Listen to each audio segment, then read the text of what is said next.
Ainhoa, erraiguzu, gure hartan daukagun txuleta tzar bat jateko ohitura hori oso aspaldidanik datorkigu?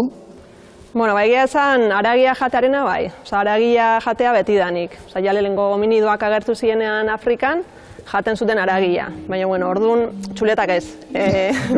Orduan jango zuten beste animaliak eta hola utzitako haragi ustela.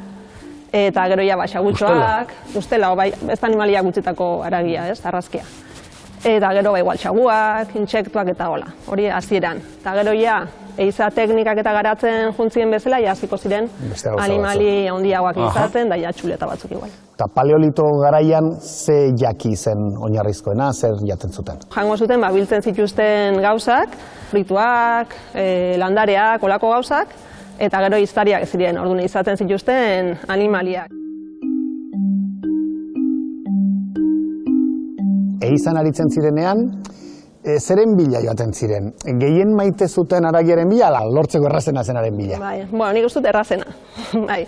Gure kasuan behintza, bai. Eta Kike, jakin beharko zenuke beste gauza bat ere. Izan ere, haragia maite zuten, animalien haragia maite zuten, baina animalia guztien haragia maite zuten, Animalia guztiak. Zer esan duzu? Kanibalismoa? Atapuerkan. Ainhoa, haragiaz gain, arraina ere janen zuten, ez? Errekaz beteta dago ingurua. Gureko bazuloan aurkitu dira izokinen hornoak, arpoiak ebai, besteko bazulo batzutan ere agertu dira.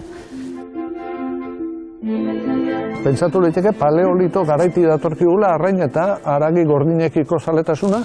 Bai, hala dirudi, bai.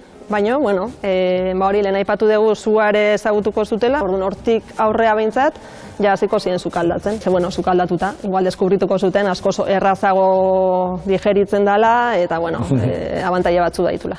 Baditu. Bueno, gustuen arabera. Bai, baina badaitu.